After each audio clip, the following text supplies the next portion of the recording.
Peak accessible Cronenberg. I'm working on something that'll change the world. She was literally not acting in that scene. Not only did he win the Oscar, and he should have it, so much work went into this.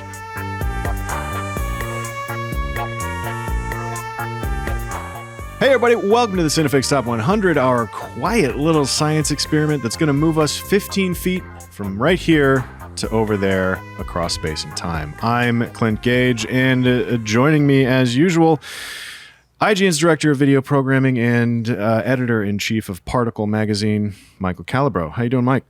Better now that I'm the EIC of Particle Magazine. Congratulations on that promotion, by the way. I mean, yeah. Do you see the perk? Do you see the company car that comes with that? The job? Maserati? Yeah, the 1986 Maserati. It's something else. Back when there was money in public. And Alex Stedman, our usual, the third pod of our little teleportation triangle, is still out sick. So we're holding it down without her one more time. Leaning into that CineFix Top 100 in honor of the people who are not here, which is Alex and also again Dan. Dan has screwed off. 2 weeks of vacation right in the middle of the year. Must be nice. It must be.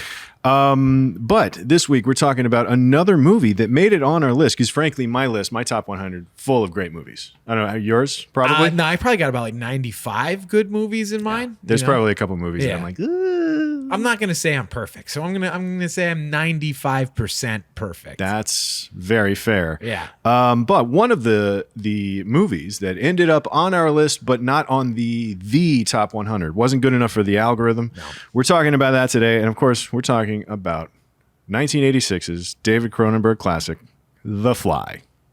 Not to be confused with the 1958 classic, The Fly. Or the 1989 sequel, The Fly 2. The Fly also. No, this is The Fly 2. Nah, but I don't know if it's the number 2 or if it's the Roman numeral 2. I think it's Rocky IV was the fourth one. So Adrian's Revenge. So we're talking about The Fly today. And so this movie, just jumping straight into it, from 1986, David Cronenberg, starring Jeff Goldblum and Geena Davis. It's about a brilliant young scientist who's meddling with the powers of teleportation, accidentally turns himself into a fly. That's kind of the reductive way to put it, but I mean, that's the movie. What happens if we remade Frankenstein in the 80s and then just combine the monster and the doctor? Right. Yeah. Right. It's if Frankenstein did it to himself. Yeah. Yeah. It's great film. Very good. I'm assuming, because I know that this isn't on my list, that at some point in this in these coming minutes, you are going to argue that this is peak Cronenberg. Okay, we can get straight into that. I mean, let's get this out of the way. I feel like we already did the business at the top of the episode. We did the business just casually introducing the film. So let's jump straight into the pedigree of this movie and talk about where it ranks with Cronenberg. So Cronenberg here's the one thing that I love about David Cronenberg. He's got a run.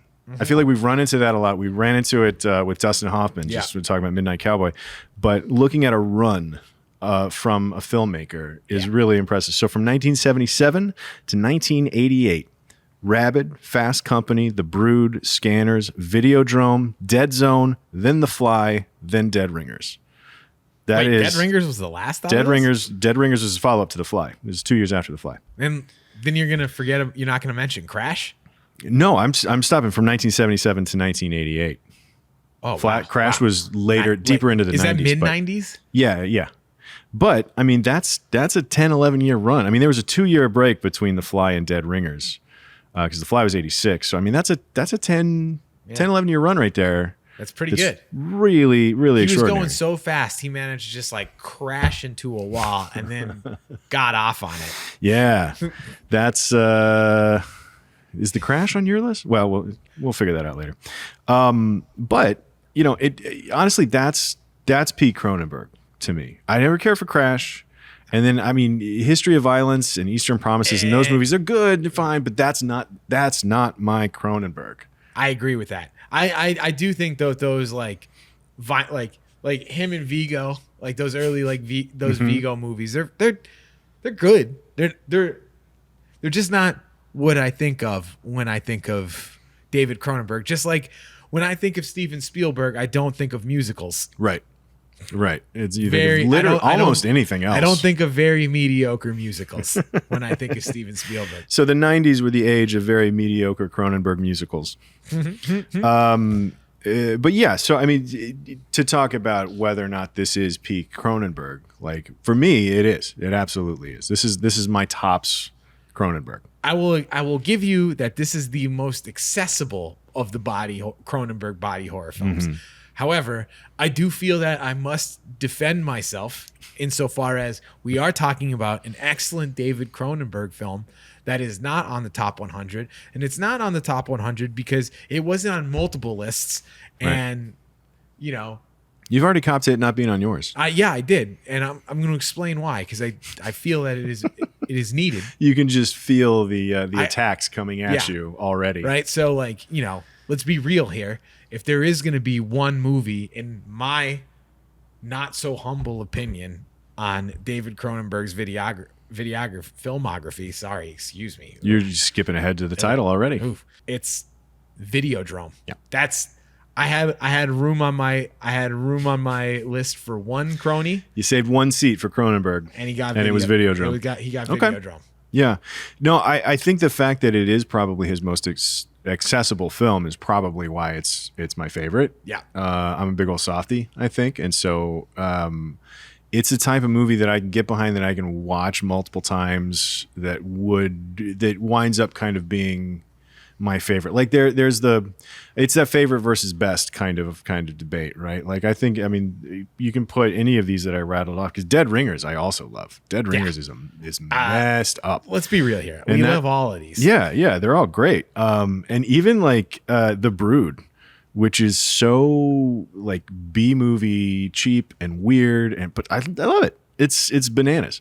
The Fly, I think, is peak. Like he clearly got some budget, and he's doing something. He's elevating the production value in a way that also works with the subject matter, and like the whole movie just kind of pulls in the same direction for me. And it's also a movie that you can actually that you can watch a whole bunch of times. Like Videodrome, I'll give it to you. It's great.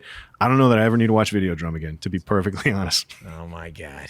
So I don't know. I look at The Fly kind of like I look at like Yorgos Lanthimos. Like I think that's how you pronounce his name. Like I look at him like Yorgos movies, right? Like my personal favorite of those is Dogtooth. I just think that movie is so friggin' weird.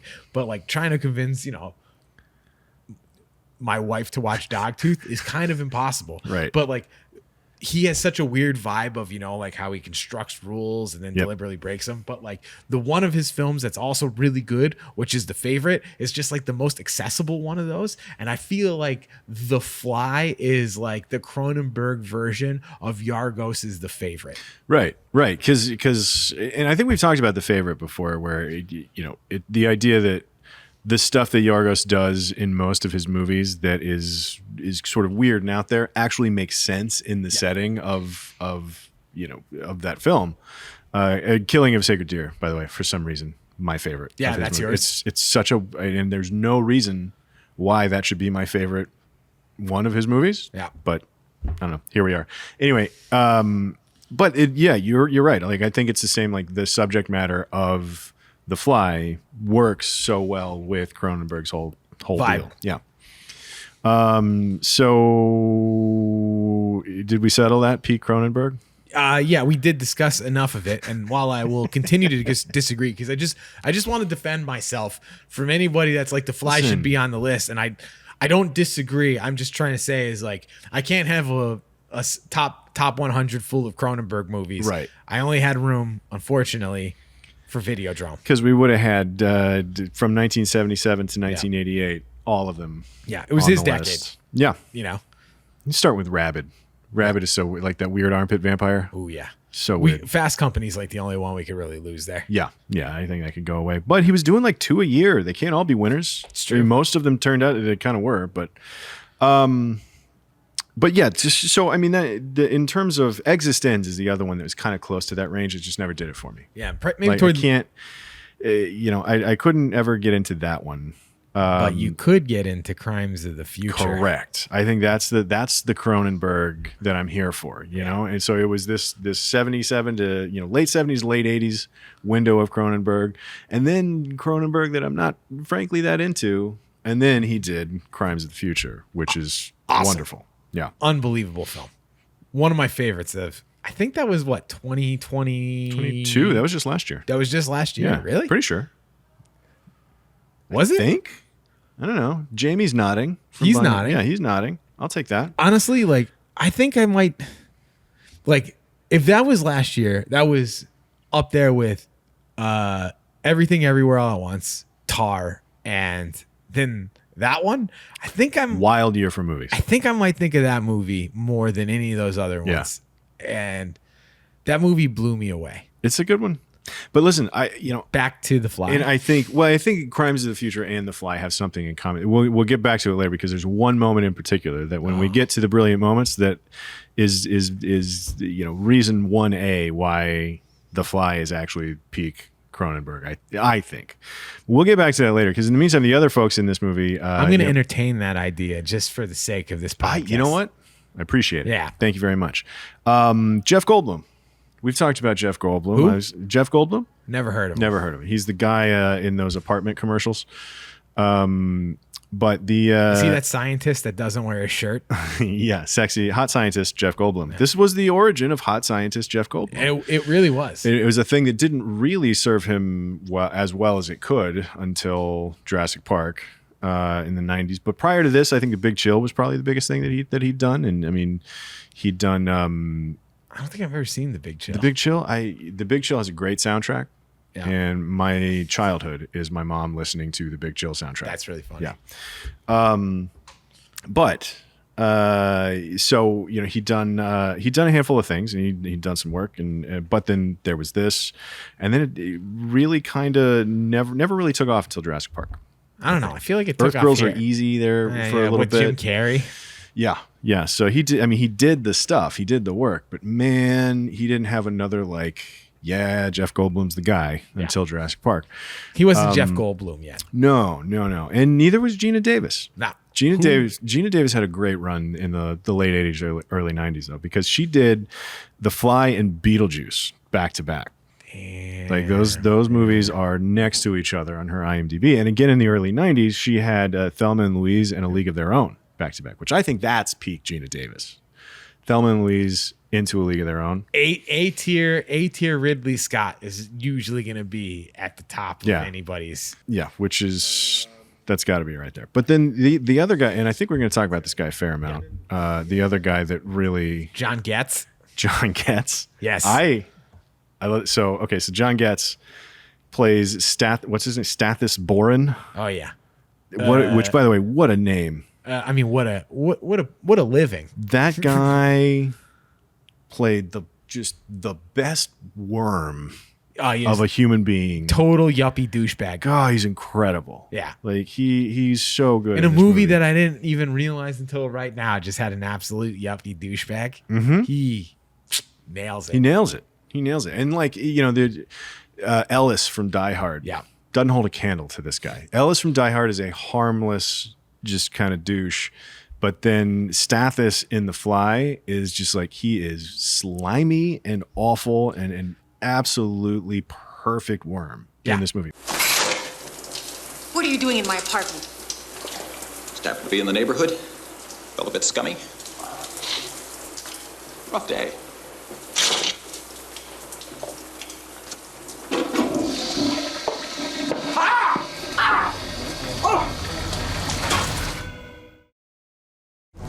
All right, art of the scene, brilliant moments, whatever you want to call it. This movie is Chris Wallace's showcase. The practical effects stuff, the makeup effects stuff that he did in this movie is he won the Oscar and he damn well should have. Yeah, and not only did he win the Oscar and he should have it, so much work went into this, right? They had 10 or 11 different mutations of Seth to Brundlefly. Yeah. Brundlefly. I mean, it goes from just kind of zits to just progressively more and more and more. Yeah. We'll keep going. We can talk more about it because like the progression of time in the movie is also a thing that I really want to talk about. Yeah. And I mean, like, the interesting thing too is it's like like one of the most interesting scenes are like when they're talking about it, and it's like, here is like Chris Wallace's previous work playing out on this, right? Is when Brundlefly pukes onto Stathis's hands and it kind of like melts them. They originally tried to do that like practically in camera and it didn't work. So they had to go back to an old tactic, which was the same tactic that he used to do the face melt in Raiders of the Lost Ark, right? Yep. So like they made a hand out of wax with different layers of wax, and then they melted it, and then they composed it, and then just like sped it up in post. So you get the melting hand action. So the melting hand action was actually a separately filmed element. Yeah. Oh, see, I didn't know that. Yeah. It looks great. Yeah. I mean, Raiders, just like Yep. that's like how Raiders played into that. Yeah, And it's this- just like a bunch of basically like super powered hair dryers melting wax. Yeah. And then sped up film. propane heaters. Right. You're right. But like it was like that, and then like he was talking a lot about how they got like the Brundlefly to shed the face, and how they had these like compressed, like spring loaded compressed plates that would push out, and that's how they made like the head, like the skin fall off. Yeah. And like it took like 3 to 5 puppeteers to like move this thing. Well, that's what, and not to skip straight to the end, but I guess we can. But that sequence of, you know, right at the end when he's walking towards trying to get Geena Davis he's moving somehow towards Geena Davis, trying to push her back into the pod. Yeah. And just as he's going, like this stuff just sloughing off of him, and the fly is underneath it all, and it's incredible. It's incredible, and it's one of those. It's that era, that mid '80s era of like, these are practical things. They're doing them for real, and they're going to hold up. Yep. It's awesome. Yeah. And it just looks so good. And I mean, like, you know, I've been watching this because like last week we talked a lot about how they used the camera in Midnight Cowboy, of like how they had to steal these shots and stuff like that, and how great like some of these like, and how cinematic and like photographic like some of these shots were. And it's not, I was rewatching The Fly with that eye, and I can't like find these moments of like, man, look at this incredible cinematography. Yeah. But like the more I think about it, it's like the invisible hand of the cinematography. And when you look at the behind the scenes stuff, like all the work it took to hide the puppeteers and like the marionettes and like all of that's like basically like, it's not like it's a human being so you can photograph it from any angle. It's like you're really like locked off and confined, because we're talking about like inches between like the realism of keeping it all in frame and a like guy just kind of holding his hand up like and it works so seamlessly.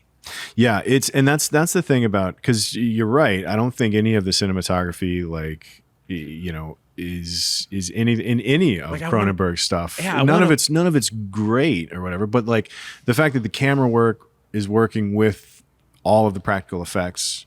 It's to say the invisible hand of the cinematography, like that's the way to put it. But it's very skillfully done in a way that's like the only way that you'll notice it is when they screw it up. Yeah, even like the rotating set, like when he's like crawling on the ceiling and stuff like that. Like, yeah, so this is about like 3/4 of the way through the movie. Yeah. And he's learning how to crawl on the ceiling. And this is one of those things too, where like old tricks are the best tricks, right? Yeah. Like just the what's his name dancing on the ceiling, rotating Fred set. Astaire. Yeah. And they're doing it to like have this half man, half fly crawl on the ceiling. And I did watch one. There's what's the production designer, Carol Spear, that works with, he's done more or less all of Cronenberg's movies. Cronenberg has a crew that he just kind of like works with. Yeah. I remember watching some of her behind the scenes stuff, talking about like how they had to glue stuff to the floor, and like as it rotated, and like the types of bags, because it was all fast food bags, and like how they would move weirdly if it was upside down, and even like his shirt like doesn't fall quite right. That's the only spot where the seams show a little bit, and you really have to want to look for it, because he's upside down and he like lifts up his shirt to show something, and then the shirt just kind of goes back into place, like opposite gravity, but also like it's a filthy shirt, and it's got all kinds of fly goop on it at this point. So it's probably like, it's probably pretty stiff. So, but even then, like the idea that these are camera tricks and these are production tricks that they've been doing since they've invented film. Yeah, pretty much. Yeah. But it's just like used to its grossest extreme. Right. Exactly. So beautiful. So Chris Wallace, his work on this is so cool, but especially the evolution of it. I mean, let's be real here. His work is so good at it that it got him the sequel. Yes, he got to direct. He directed the sequel. Yeah, which that's always interesting to see. Like, there's no direct path to being a director. Like there kind of was like new Hollywood guys coming up. Like the first generation of people that were like raised going to the movies and wanted to make movies, full stop, as opposed to the generation before that used to be, they came from the theater, or they were photographers or something like that, and kind of translating into film. But then by the time you get to the 80s, you start to have these craftsmen that are getting promoted into doing. There's like a bunch of guys like that, but then coming from different. He's like coming from like the school of like Joe Johnston and like those like ILM guys that like got a crack at it. Yeah. And even like, Phil Tippett never, he did Mad God recently. Did he do anything? I don't think so. I don't think so. To anybody watching, if you're clicking on the Fly podcast, you might also there's Mad a God. high probability that you would like the film Mad God, which I can't recommend more. Yeah. Honestly, please watch Mad God. Phil Tippett deserves all the love and respect he could possibly get for that movie. Yeah, incredible. Give him those views. Yeah. But one of the other things that I really, and this is less a brilliant moment and more just a brilliant structure, I guess. But it's a brilliant collection of moments. This movie, the ruthless efficiency of this movie is really remarkable. Oh, you mean a guy inventing life-changing technology? Those are 3-hour movies now. Yeah. And in IMAX for some reason. Yeah. But the runtime on the movie is an hour 35. 6 of those minutes are the opening credits and the closing credits combined. So we're talking like 89, 90 minutes on the button to tell this story. And like, it happens right out of the gate, because we sort of had this conversation about Midnight Cowboy too, about pushing the narrative forward during the credits. Yeah. This is the opposite thing. Like it just had credits on top of imagery. But when it comes out of the credits, it's on a close-up of Jeff Goldblum, and he's saying, let's see, I wrote the line down here somewhere. It's a close-up of Jeff Goldblum saying, "I'm working on something that'll change the world." Yep. And that's it. Like, that's how the movie starts. It's right here on our main character. We're in the middle of a conversation between our two main characters. And then they've been talking, and we're just catching up. Like there's no, "Hey, how's it going? I'm Seth Brundle." It's like they already met. They already took care of that. We don't need to see it. You're coming in at the part you need to come in at. Exactly. You're not even seeing the pleasantries up top, which is like, that's just not a thing that is done really. Generally, like, you'll see at minimum, you'll see like, it would have been Jeff Goldblum on one side of the room, and he like looks over and sees Geena Davis over there, and like, oh, hey, a little sip of liquid courage, and then he goes over and introduces himself or whatever, and that's how the movie starts. Nope, don't need it. We're gonna open on a close-up of our hero saying, "I'm working on something that'll change the world." Like, that's what this movie's about. Yeah, 30 seconds in, it's incredible. I'm working on something that'll change the world and human life as we know it. Change it a lot or just a bit? You'll have to be more specific. I'm gonna just put out some time code here. Yep. All right. So at 8 minutes, that is where they do the first transport of the silk stocking. Mm-hmm. At 18 minutes and 51 seconds, that is the inside out baboon transport. Yep. Which we'll definitely need to talk more about. At 24:19, honestly, this is probably like one of the more narratively creative moments in the film, which is, this is where they teleport the steak. Yeah. And like, you've also actually skipped at 23 minutes is when our two protagonists are sleeping together already. Oh, I'm only talking teleporting here. No. I'm just talking like character progression. Like we're cooking. Yeah. So like at 24, it's like they teleport the steak, and like just using taste as a way to convey that something's f***ed up about the machine is so smart. It's so smart, because they didn't have to like do any kind of prosthetics or like think of a fucked up steak. Yeah. It's just like they didn't have to design anything. It's just like, it's like not seeing the shark. You could totally buy it. Exactly. Right? And I'll go just to scoot back to one of the time codes, the 8 minutes, the stalking teleportation. Yeah. Like when she leans in to pick up the stalking and she like kind of leans into the pod, there's this incredible little bit of sound design that's just like, and it's eerie and it's not right. And it gets the base of your skull, but it's just the sound of this machine is uncomfortable and she's leaning in to pick. So it's like even the one that it worked on the inanimate object, it that it's just not right. And that's just this tiny subtle little bit of sound design, which is great. It's so good, right? And then like at 35 minutes he does the teleport with the fly and like and then we're off to the races. So we're a third of the way into the movie. And that's the other thing. Like it's so efficient and it moves so quickly that it kind of abandons any sort of traditional structure, because like I think him teleporting himself is sort of at a midpoint. It's also sort of an inciting incident. It's also sort of like it theoretically maybe it's the end of Act 1. Maybe. But not that it matters, but we're trying to like put it in a weird box or anything, but it's just it just moves at such a clip that. And it's just from signpost to signpost to signpost. Yeah. Like in terms of a beginning, middle. It's the same deal as his transmutation, right? Yeah. Like it's just one step after another, and it's hard to tell how much time is passing too. Like they only mention time a couple of times throughout the movie. I think there's like we'd have to wait a couple of weeks to see if the baboon's okay, but then they even don't actually wait for that to happen.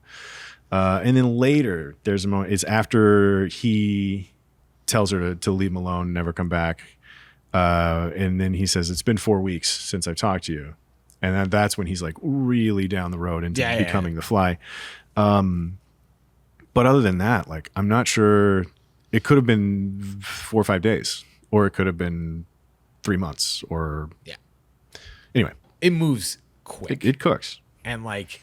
They do so much, right? Like, I love that. Like, not only does it give them like superpowers at what cost, but like, what's fun to me is it's kind of like a drug. Like, it turns into a drug film for a minute. Yeah, it's just like, come on, do the transportation. Let me teleport you. Come on, you're gonna love it. It's so good. Look at me. I feel so good. Let me just do one teleport before we have sex. Come on, I just got to take one more hit before we.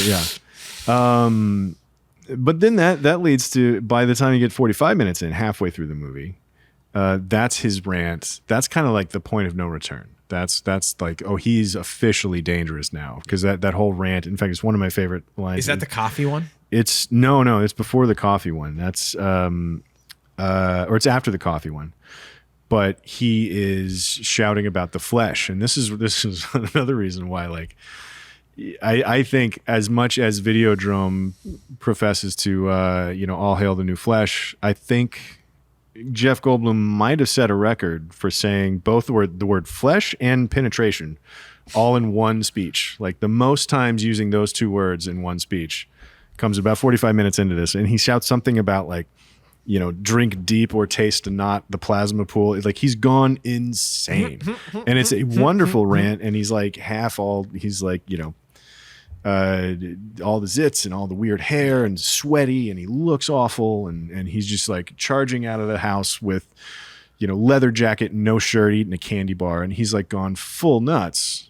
And this is halfway through the movie. Is that right before? Because I have a couple of things, right? I have like my feats of strength scene is a very good one, but I also like, in that vein, the arm wrestling scene. Yeah, this is the scene I was just talking about, leads straight into the arm wrestling scene. Yeah, because he's done with Geena Davis. He's going to go find somebody that he can teleport. Yeah, the beta becomes the alpha. Yeah, fucking nerd. Well, to start, the first feats of strength is the gymnastics sequence, which is awesome, right? It's so well shot too, right? Because it's like, I understand that they had to get like the camera away from them because they're using a stunt double. I don't think that Jeff Goldblum is that good of a gymnast. I honestly, I looked it up. He did a little bit of it. Yeah. He didn't do all of it. He did just enough to make it cut right. Yeah. I think I can't imagine he's the guy that's like, like doing feet going on the flips ceiling. and, Yeah. There's no way. People can't be that talented. You can't be Jeff Goldblum and also be able to because do he's that. already like a hell of a pianist too. So he's just Pennsylvania's greatest. Yeah. As a fellow Pennsylvanian, right. You got to be proud of Goldblum. Yeah. So anyway, to finish my thought on that, right? Well, it's just like not only they have to shoot it far for like practical reasons, but what I really liked about it is like talking about the invisible hand of cinematography. Like that's the first time you really notice of like his visual distance from not only Geena Davis but the audience, because it's done so far away and it doesn't like it lingers in these like long shots, and it's just like what the is this dude doing? Well, there's that, and it's one of those situations where you're thinking, okay, well, the limitations of this scene, because I have to cut this with an actual gymnast who's just like Jeff Goldblum-ish in height and then also wearing a wig. So you got to hide that. So you got to be far away. So like, how do I stage that to where creatively it makes sense? Yeah, also because so it's like there's so much time spent on Geena Davis being like nervous to walk in the room and very clearly keeping her distance, and she's sitting there and she's very reserved,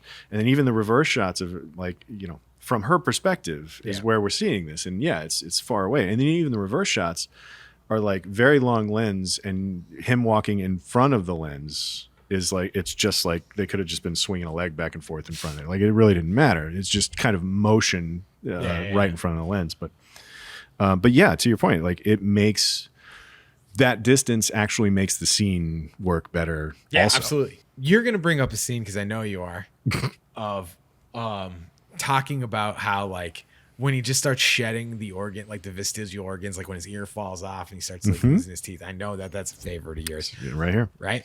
What I like about this scene is like it's like the lightest touch of that, right? So he's just far away. That's it. He's just far away. He's distant now. Yeah. It's like there's something is different. Yeah. Yeah. This is coming off of several scenes where they're just on each other. Literally.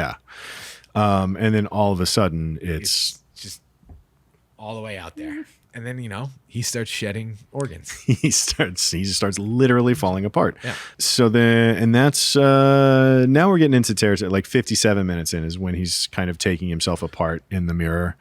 And for as gross as everything else is in this movie, like him taking his fingernails off is just it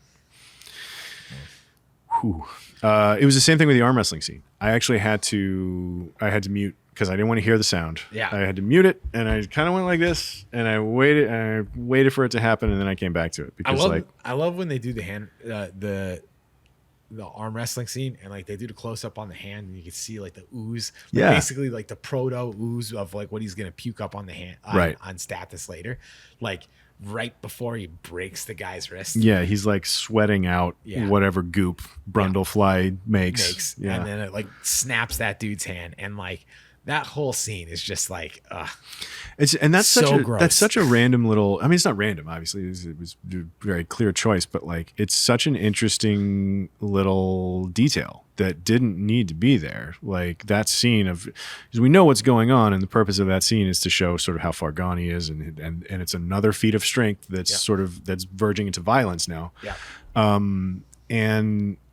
But like just that close up where that stuff squeezes out of, it's like that's the kind of detail that really sets this kind of thing apart. It's just like what's happening? Yeah, it's just like, and that's what Cronenberg, like, because to your point, right? Like that's what Cronenberg does really well. It's like another guy would have arm wrestled him until he snapped his wrist off, and it's just like that. But it's like Cronenberg's like no.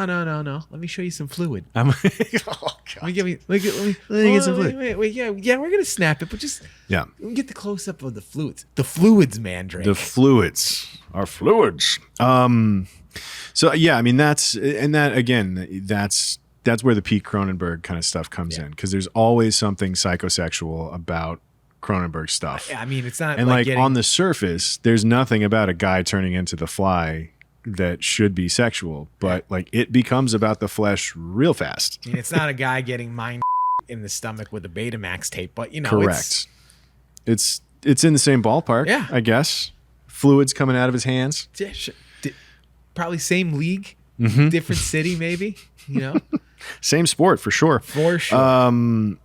So What sport? we would that did be? talk about I don't know. We did talk a little bit about the ear falling off sequence. But by then, like, to literally what strikes me about that scene, obviously goop falling off of a human is gross to look at. Yeah.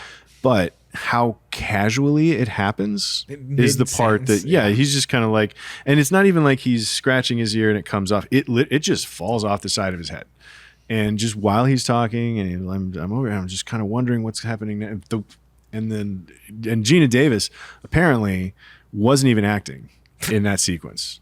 This was one, and we've got some things you didn't know, some TorFs coming up later that I've got, and this was one that I thought about putting in there, but it was too good to talk about. I'm curious to see your TorFs. This is she was literally not acting in that scene. Like it was physically uncomfortable for her to be that close to Jeff Goldblum in that makeup. The man she was dating. Yes, the man she was dating at the time. She's like, I can't do it. Get away! And then from the ear falls off, and that jump that she has, just oh God, like that was like wholly genuine, apparently, which I 100% believe, because frankly, it was genuine for me also. Speaking of watching Cronenberg movies, there is actually one shot in particular that I like really love about this movie, and it happens.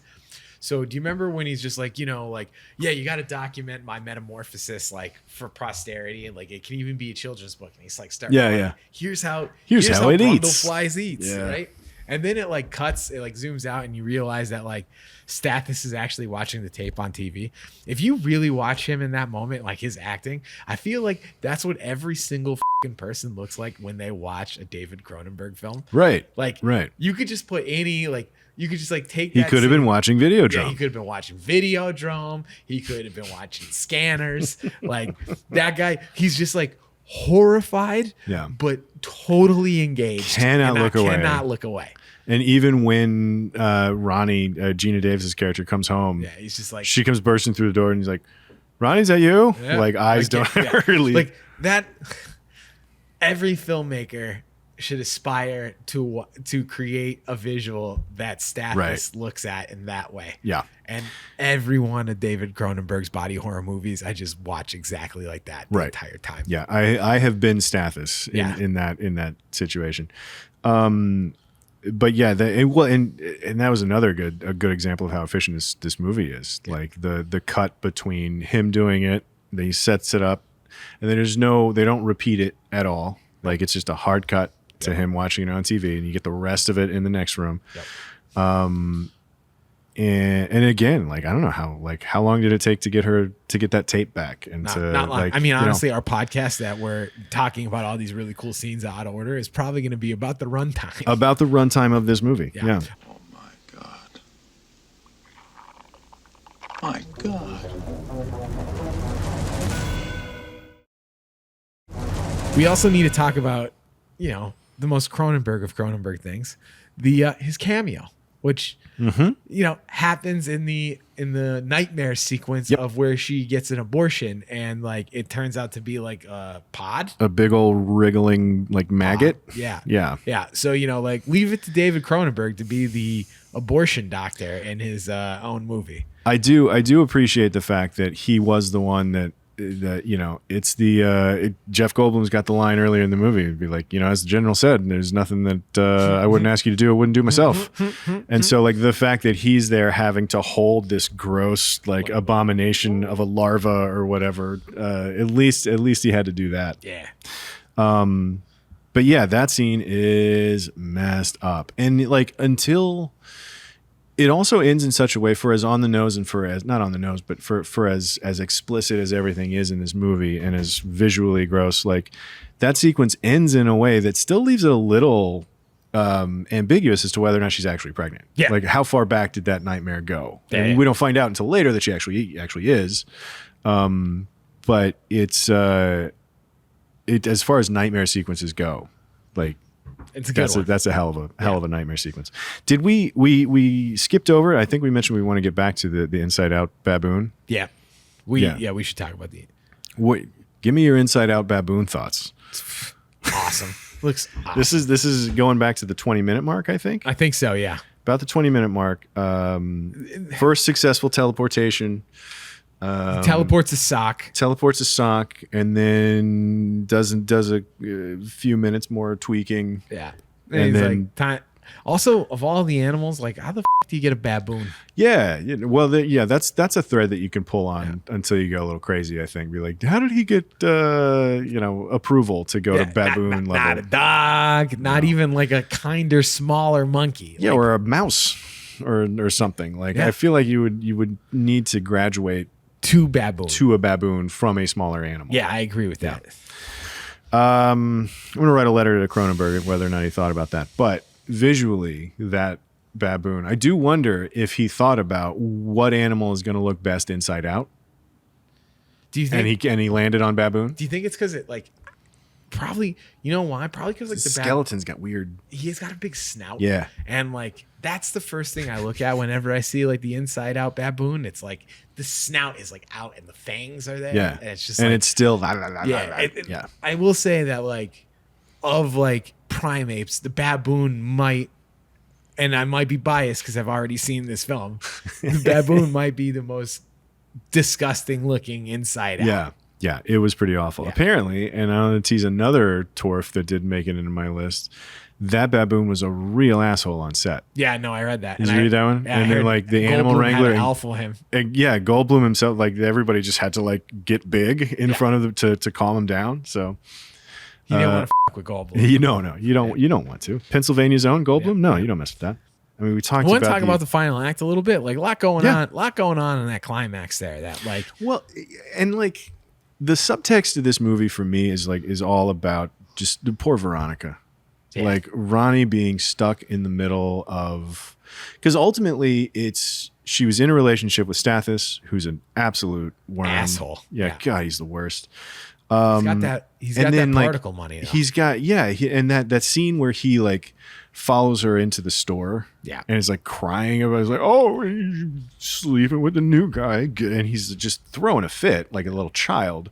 I mean, apparently that movie is making magazine. It's like, or that magazine is making money. Yeah. Now that I think about it, like he's driving a Maserati, she's buying a guy she barely knows leather jackets. Yeah. Because publishing money was something else back then. We messed it up somewhere. But like Tony Soprano, like, did we just come in at the fall of the empire? Yeah, like that's exactly what happened. But Stathis, so her relationship with Stathis got in the way of her new relationship with Seth. And then because she's going to clean that up, Seth gets drunk and jealous, and that's part of the decision to go through the teleportation, which, is the whole, and the fly's in there with him. The whole cause of this is like two silly dudes who are insecure enough about their dynamic with Ronnie, that they just screw everything up. Yep. Because it was also Stathis like sending those like mock-ups of magazine covers and like being real passive aggressive about that shit that causes it all to happen. So like it's the subtext of this is like there's the Frankenstein part of it, right? Yeah. There's the reaching too high kind of scientific, be careful of beware the dangers of all of that stuff. But it's got this great additional subtext of Ronnie and her dynamic with the two guys that makes it toxic relationships. Yeah, that makes it about something else entirely. Yeah, and then there's like the metaphor for like overconsumption and just like excess living, right? Because like even like in the good times when he's like not completely Brundlefly, he's just like got the superpowers. It's just like, yeah, dude, I just want to like go out like beat up people and screw and teleport. Yep. It's just like punch, screw, teleport. Punch, screw, teleport. Gymnastics. Yeah. Hey, that's good work if you can get it, I suppose. But yeah, no, I mean that's another one. That's another reason why this. Repeat. Yeah, that's another reason why this movie makes a lot of sense in the 80s, right? And so because of the sort of drug vibes of the initial reaction to teleporting, and like he's chasing that high for the rest of the movie until it's too late and then he's done.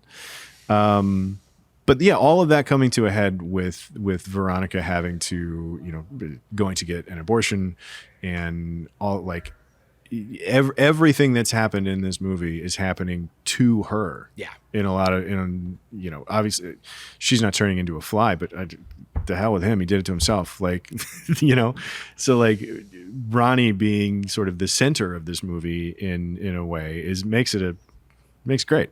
It's awesome. It's an incredibly well done Cronenberg film. Yeah. To your point, most accessible. Peak Cronenberg. Accessible. Peak Cronenberg. Peak accessible Cronenberg. Yes. So we can't get to the brilliance of that last act, because honestly, the way this movie wraps up, with even from him crashing through the glass blocks at the doctor's office, kidnapping her back. It's such good monster. That's just straight Frankenstein. Yeah. Yeah. Just classic monster behavior. Yeah. And then like the humanity of him that's still left over by the end is where, that is the shot. And this is the shot I was talking about earlier when I said there's one shot in this whole movie that makes this peak Cronenberg, is the shotgun to the head. Yeah. Like there's a little bit of Seth left in there. He's aware of what he's become, and he wants help ending it. Yeah. And again, putting Ronnie in that position where she's the one that has to pull the trigger.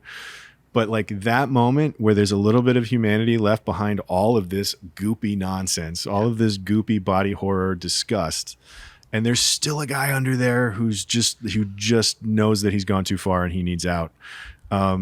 That to me is what makes this peak Cronenberg, and the body horror aspect of everything else that he's done, to me has been, to a certain degree, sometimes more, sometimes less, for the sake of it. Yeah. Right? Like there's the videotape into the belly is one thing, and then like the gun fusing to the hand in video drum. Like it's creepy and it's metaphoric. It's a metaphor and I get it. But like it never quite ties back to the humanity of it all. No. The way that, because body horror in at its core is supposed to be like, here's what the human body is not naturally supposed to do. And I'm going to show you what it looks like, and that's going to scare you. And so getting that taste of humanity back at the very end of it, after everything that he's been through, like that to me makes this his best movie. All right. I buy that. Yeah, exactly. But then also making Ronnie shoot him in the head is pretty f***ed up. It is extremely f***ed up. And also they did a good job on the head explosion. Very Scanners-esque. Of course. Watch it. Yeah. And if I'm not mistaken, hold on, let me look this up. I should know this considering I wrote our practical effects video. Was this in a practical effects video? Yes. The scanner scene? Both the scanner scene and the and yes, he did do scanners. So Chris Wallace did. Yeah, he was around. I name for body horror on the top 10 practical effects, we went with Rick Baker and American Werewolf. Yeah. But that makes sense. Preface of that was basically like, I'm sorry for not picking Cronenberg. Right. Apologies in advance for not mentioning any of these. All of these are totally worthy, but we have to go with American Werewolf in London. Right. Which was the very first Academy Award for makeup. Yep. American Werewolf. And the special effects makeup for what I consider to be the better Cronenberg movie, Videodrome. Was also Rick Baker. Yeah, that was the Rick Baker collab. Yep. This is the Chris Wallace. Well, collab. you were saving spots with that. You was like, I can only pick one Rick Baker and I can only pick one Cronenberg. It's going to be the same movie. Yeah, it's a twofer. Yeah, good for you. Any other brilliant moments we need to talk about? Because I think we've talked about a lot of like the structure of the movie and how fast it is. We talked a lot about Chris Wallace and the different things that he did, and melting Stathis's hand and leg. Like the hand is one thing, like doing the leg, like the middle part of his leg until it snaps off was another thing altogether for me. Like the hand I kind of could handle, but like there's something about the middle portion of the leg melting was too much for me. That whole scene is just a lot. It's a lot. I was watching that I had to finish watching it at the gym this morning, so I was like watching it on the treadmill, and I'm watching the woman next to me watch the fly on the treadmill, just like completely horrified. Well, that's the thing. Like, it's the same deal on airplanes. Yeah. Like, you do not watch the thing that's right in front of you. Like, you watch the thing next to you, or the thing like over somebody's shoulder, like 2 rows in front of you. So yeah, I'm sure there were 3 or 4 people behind you utterly horrified. Also going like, it's just like tasting of the plasma pool. Yeah, it's so good. Fucking rules, man. This movie fucking rips. Be afraid. Be very afraid. All right, let's talk about movie lists. Let's talk about movie lists. Let's talk about movie lists. So, The Fly, we did a 5 brilliant moments of Cronenberg body horror just last year. I know. I wrote the video. You wrote a drum chunk one. of it. Yeah. And I wrote The Fly. I think my rant about the shotgun thing was probably lifted straight from the version of that I wrote for this video. Brundlefly was in the top 10 movie monsters of all time. Yeah. It was also in the makeup transformations, top 10 makeup transformations of all time. Wow. That one goes way back. That was like 8 or 9 years ago. And then it also got it got an honorable mention. You haven't done body horror yet, have we? No, I haven't done one specifically for body horror. I think body horror was on our top 10 horror movie. Yeah, what'd you go? Well, we did like American Werewolf? Yeah, probably. Yeah. I'd have to look at it again because the horror movie we didn't do it like a top 10 horror movies. We did like because horror in general has like a Mount Rushmore that's kind of unimpeachable. And so we did like replacements for those. Yeah. And I don't think we quite, the point is we can do it again. But it did get an honorable mention in an older practical effects and also on your practical effects too. It definitely got, I made sure in the body horror section, like Wallace got 2 shout outs, one for Raiders, one for this. Yeah. And then Croney also got 2 shout outs, one for this and, video. Just everything else. Yeah. So cool. So cool. But are there any other sort of general lists that it's such a specific movie that does a very specific Top 10 thing. Goldblum? Top 10 Goldblum? Yeah, it's in there for sure. Is it top 3 Goldblum? It's not. We all know where I ranked Independence Day. Yeah, no, we know. Jurassic Park would be up there. I would put this ahead of any Jurassic Park sequel. Yeah, I would Lost too. World included. Listen, Independence Day, JP, monsters, right? Like, just everybody's scrambling for third place at that point, right? Like, what's third that isn't The Fly? You know what I think? Honestly, Life Aquatic. Specifically him in the Life Aquatic might be one of my favorite Goldblums. Really? Yeah, he's great. The Life Aquatic is like one of my favorite Wes Anderson movies, but not because of Goldblum. He plays a good heel. He's just not in it a lot. He's a great heel in that movie. He's a great heel. You know how I like the off to the side supporting characters. Yes. This is true. Hold on. I gotta look at Jeff Goldblum's IMDb quick because we were making fun of Bill Pullman and we were getting flamed in the comments for not bringing up Spaceballs just once, and they are absolutely right. Completely fair. So I have to just do a quick little scrub here to Independence Day to defend myself Jurassic when Park. I say that. The Fly is his number 3. He's had some. I really liked him in Life Aquatic. Yeah. I feel like he's been in some. Because he like Grand Budapest, he was in. I feel like he was less. Yeah, essential to that. He was great in that, but this is like a leading role from him, and it's he carries this entire movie. There's like 3 characters in this damn thing. Yeah. He was great in Thor, but number 3. Not number 3, no. Yeah. All right. I've looked enough. I feel comfortable. I'm comfortable putting him in number 3. Him in number 3. Yeah. Yeah. Right. Igby Goes Down. Everybody remembers that one. Good heel in that movie too. Yep. Yeah. Okay. Great. Number 3. Yep. Number 3. So and just scrolling through that, I don't know that we need to do a whole top 10. No. To be honest. But like sci-fi horror. Sci-fi horror. I mean, sci-fi either like the sci-fi section of the horror movie list or the horror section of the sci-fi movie What list. about movies with computer user interfaces? Sure. Top 10 movies where interfaces. that they inexplicably can just talk to their computer. What about production design? I don't mind it. Really? You don't think those fucking pods are cool? They're very cool. I mean, what like they're based off of, I do. Is it a TorF? Did I pre-guess a TorF? You nailed a TorF right off the bat. Sick. But I already used up my other TorFs that I didn't use, so now I'm really screwed. I already got one. You got TorF. one TorF. We'll talk more about this then. At that. Yeah, we can talk more about it then. But yeah, I don't know what else to put it on. I mean, body horror, sci-fi. Yeah. It's a genre picture. Yeah, it really is. How quotable is this movie? I have one quote. Yep. I think we probably have the same quote. What is it? The Brundle Museum of Natural History.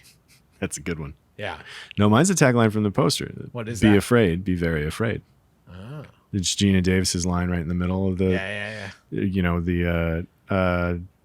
When he's pushing Tanya or whatever her name is to try and do it, she's like, "No, I'm afraid." Oh, don't be afraid. Be afraid. Be very afraid.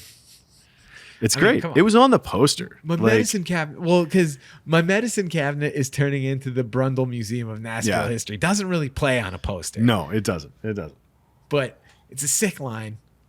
It is a good one. I also liked. This is another one from the Tanya sequence. I want to name my toilet the Brundle Museum of Natural History. Ew. There's another one from the Tanya sequence when they're running away from the arm wrestling thing. She says, "Oh, are you a bodybuilder or something?" He goes, "Yeah, I build bodies. Take them apart, put them back together." Like, it was just a fun, clever little turn of phrase. Do we talk about the music in this at all? Nah, not really. Do they use the original music from The Fly? The old Fly? Yeah. No, I don't think so. I'm not sure. I don't know. Yeah, before I give it an answer, that I literally have no idea. But it's Howard Shore who did most of Cronenberg's early stuff. But I love how, and it's sort of similar in a lot of his work with Cronenberg, like how melodramatic it is. Like the just the very first production logos coming up in the movie, and it's like, you know what though? I think like, you kind of need that shit. Like I think about like when we have to make videos and stuff like that, and just go with me on this, like on this analogy here, right? Like I'm not a graphic designer. I'm a terrible graphic designer, but I know enough that like less is more, and what I mean by that is like if I have to fake it in that kind of expertise, I always try and use a little, and I feel like when you do these like Brundle Fly, like the Brundle Fly, what the does he sound like? You know, and like the Foley on Brundle Fly is like light, you know, and it's just like there's a little like the, you know, like a little bit of that kind of stuff. And like I'm not saying that there's no Foley. I'm just saying that it's light touches of Foley and heavy dabs of melodramatic music. Even him doing the vomit drop. Yeah. Stuff like it's just kind of like a gurgle. It's not much at all when it No. could have been something like it could have been like weird velociraptor growls or whatever. So over engineered now. There would be like 5 YouTube videos of like, I actually combined like 40 animals to make this thing. But yeah, those moments where that music just spikes back up, and it's literally the first shot of the movie. Like it's still a production logo. We don't even have a title card up yet, and it's just this big sweeping melodramatic score. And it's the same deal in Dead Ringers. It's the same. I mean, all of Howard Shore's work with Cronenberg has it. But it like works so well because like no, this is not a complaint. Oh, I know. Love it. I guess like what I'm trying to say is not that it's a complaint. I think it's an effective tactic in the genre, right? Because even when you go back to like the 40s horror movies and like you watch like the Universal monsters, like they do the same thing. Coppola's Dracula also has like just the like blanket of like melodramatic music over it, and it's so good. And I guess like what I'm trying to say in like Cronenberg's work, I think that works so well to like just like accentuate and kind of take your mind off the fact that the Foley work is light. And I don't mean that the Foley work is light in a mean way. I just don't think it's overdone. Yeah. It's like there's a certain amount of sound that's happening in any given frame. Sometimes it's a lot of music and not a lot of something else. Yeah. No, anyway, I think it's great. I love the music in this. Are you a bodybuilder or something? Yeah, I build bodies. But I think we can now move on to things you didn't know. Yeah. You ready to TorF? Yeah. Okay. Let's do it. I only got one. Okay. Well, it makes up for the one that I now don't have anymore. Well, I'll start with that one then. The inspiration for the design of the telepods came from production designer Carol Spear's kitchen and the look of a pasta maker she'd gotten for her husband. That is false. It's actually designed off of his motorcycle. Correct. Those his vintage Ducati. Yeah. What do they call those things? It's like the V-twin kind of thing. Yeah. Right? It's like a weird cylinder situation. I don't know what it's called. Carburetor? Yeah, great. That's fine. Point is, it looked cool, Yeah. and that's where they got the idea for the pods, the look of the pods. Okay. Chris Wallace and Stephen Dupuis won the Academy Award for makeup, and it was presented to them by Rodney Dangerfield. TorF. I hope that is true, because if it is, I'm going to go watch that video as soon as we come. What's it going to be? True. True? It is true. Yeah. I know Congratulations. I know what You're I'm welcome. watching when I get he that. did he did a quick like a tight 3-minute bit about makeup awards, which included the joke, everybody wants to look good, everybody wants to look good on camera. My wife wants to look good when she leaves, so she got a facelift. And wouldn't you know it, just my luck, the face looked just the same underneath. And it's just awful, Rodney Dangerfield. It's wonderfully awful, Rodney Dangerfield. Talk about the hype. They got the best award that night. Yeah. So he presented the award for makeup effects. It's something to the effect of like, everybody wants to look good, and so of course they always give this award to the guy that makes the grossest looking monster. But Chris Wallace also attributes the fact that his name is the first name that comes up in the credits, in the end credits. Yeah. He attributes the Oscar win, to that. Really? Yeah, he's like, I don't know that I would have been nominated if my name wasn't right up there at first. You think? Because isn't like Rick Baker like in the opening credits of American Werewolf? I mean, in London? probably, yeah, but I don't know how right or wrong he is, but I do think it's cool that his name is first. Yeah, no, I just distinctly remember watching it. I'm like, wow, I can't believe he's not in the opening credits. Yeah, I got 2 more. All right. Do you want to do yours? We'll do mine. Yeah. Okay. You know who almost directed this film? Oh, It's a good. I'm gonna parallel universe here. I'm gonna go with Tim Burton. No. Robert Bierman. Yeah, you know who he is? No. He directed Vampire's Kiss. Oh God, with Nicolas Cage. We should have saved yours for that, and that would have been a great segue into the Cage. I was trying to use it for a segue. You could have. No, that's great. He would have done a good job on this movie, but like he said he's just like his heart wasn't into it, so he didn't do it. No, that's interesting that's the kind of director that they were looking for first, because here's the thing. Mel Brooks produced this movie. Oh, I know. Through his Brooks Film Company. And he had to campaign, true or false, he had to campaign really hard to get people to go see it because the initial test screenings were deemed too gross and that they, quote, took it a step too far. True. False. It didn't go far enough? No. He was a producer, but he deliberately withheld that from everybody because he was worried people would think it was a comedy. Oh. He didn't want anybody to know he was producing it. Okay. But he had the rights to it. So he was a silent producer. He was a silent producer until apparently at the premiere he was like handing out candy.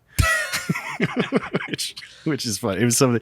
I don't think that it was something to the effect of. I think it might have been the candy bars that Seth was eating the whole time. But no, he kept that away. He kept that out of the trades or whatever. I don't know. He didn't want. He's people not to even think in the credits. Yeah. No, yeah. It just says Brooks Films at the top. But he also came up with the line, "Be afraid, be very afraid," because they were talking about how they wanted people to react to The Fly, and that was his line, and they ended up giving it to Ronnie.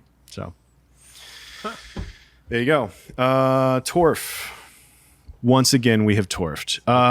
Who's your MVP for the movie? Dude, I mean, let's be honest here. I don't think that this is peak Cronenberg, you mate. So, like, I also don't think that this is peak Goldblum or peak Geena Davis. Okay. So that means it has to go with Chris Wallace. Yeah?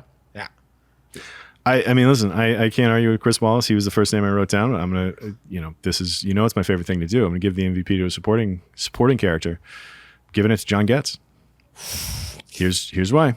Stathis Borans is, like we've said, Great such a Great scumbag, such a worm. He's so good.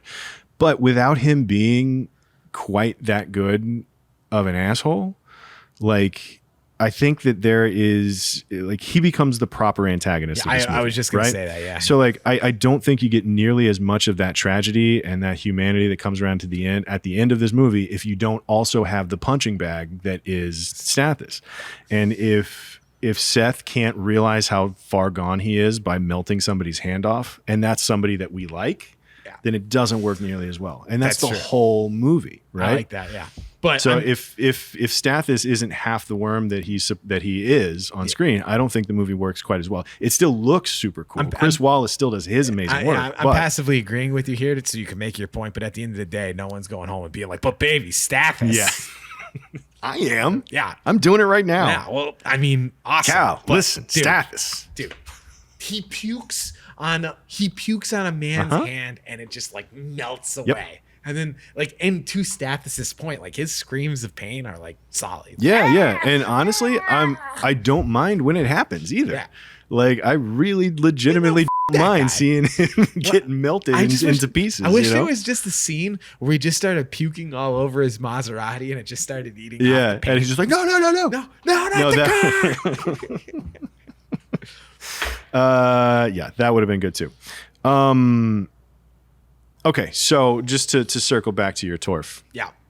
Who's where are we putting Nick Cage in this? Oh, dude. So the obvious answer is Seth Brundle, but the real answer is Stathis. Especially if he was a Robert Bierman directed Stathis. Yeah. You know, Peter Lowe. I mean, that's basically his character from Vampire's Kiss. Peter Lowe could fit really well in there. A fucking arrogant publisher in the 80s. Which, by the way, have we mentioned? I got no argument with that. Yeah. That's the one that makes the most sense. Yeah. We skated over the fact that the publishing company of Particle Magazine is actually Monolith.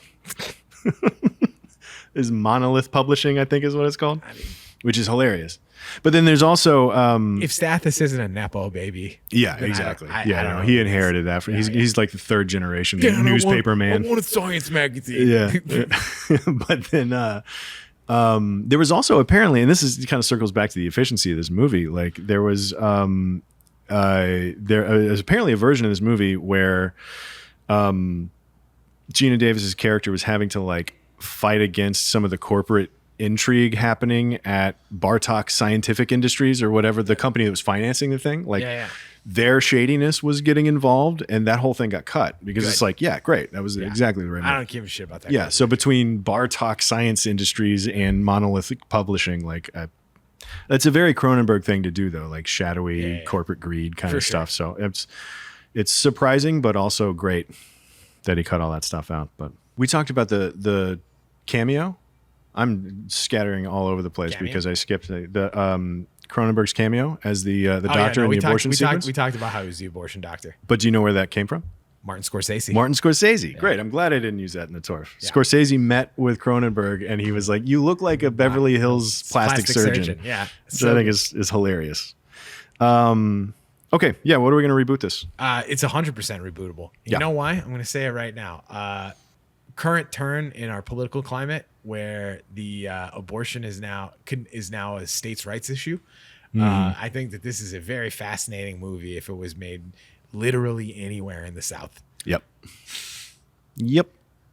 Because having watched it this time at the end there and how like I need an abortion tonight. Yeah. I'm just that was another thing. And that doctor, like you got to know Stathis. This is not the first woman Stathis has brought to this guy. Clearly not. Yeah. He was just this is like my guy, and I'll see if I can wake him up. Like, what is this guy? A fucking mob doctor? Yeah, I guess it's either abortion or like bullet holes. Yeah. That's all I could think about once we got to that part of that movie. It's just like, it's that subtext that's through the whole thing. Like, you know, it's so imagine if she was forced to have to give birth to Seth Brundle's baby. Ugh. It makes a sequel a little easier, I guess. Well, apparently he did have a kid. He did have a kid. Yeah, it is right there in the sequel.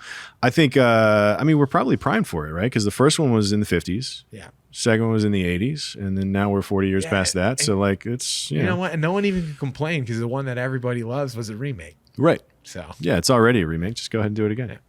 So, remakes. That's another list that ought to be on. Oh, yeah.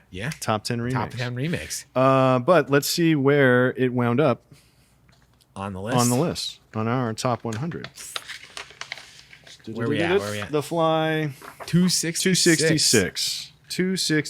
I had it personally number 97 on my list. So you were just snuck into the top 100. You were just hovering right around where I was hovering around Midnight Cowboy. Yeah. And Midnight Cowboy is what, 262? Listen, I almost wish that like we collaborated here and agreed on one because like I honestly hope that there is actually a Cronenberg movie in our top 100 movies listed. I'm now nervous that there won't be because you and I didn't like what's the word? You didn't. There not was collaborate. Collusion. Yeah, we didn't collude to make sure that we got a Croney. We got really collude for Croney. Yeah, we should have colluded for Croney. Yeah. Well, I listen. I don't mind. Do you mind it not being in your top 100? I mean, I know your reasoning for it is the video drum of it all. You only get one spot. Listen, for it was in my second draft. So like my first draft of my movie, my top 100 was actually like 200. Yeah. And then like my second one, I got down to 150. You had to whittle it down. Yeah. So it got cut in like it was last just barely draft. in your own personal not top 100, Yeah. and now it's in our collective not top 100. But I'm now nervous that like Croney doesn't have the proper representation on our list. Yeah, it's entirely possible. It's a good thing we did these episodes then. Yeah. We got to talk about him. We got to talk about some Croney. It would have been a crime of the future if we never talked about it. So let us know. Let us know down in the comments. Which Croney are you colluding for? Yeah. And we'll see you next time. So thanks for watching this episode of Fly. To be perfectly honest, I'm not sure what we're talking about next week. I don't either. We'll find out. We'll figure it out. Dan's back, so he enough. might whatever the plans of mice and men when it comes to Dan. Ask Dan what we're talking about next week. In the meantime, tweet at him. Thank you for watching. Thanks to Tayo Yakin for producing. Jamie Parslow is shooting this thing right now. Mariah Franzen's our TD. Very specifically, no thank you to Dan. And thank you, Cal. Yeah. Oh, and one last thing. Don't forget that if you are watching this on YouTube, we also publish this to all of the podcasting platforms. So if you don't want to exclusively watch our hilarious faces on the internets, you can subscribe to us on any of your podcast apps. If you just want to make this a little bit easier to consume in your car, yes, we're on all the podcast apps. So check us out there, and we will see you next time for TBD, the movie.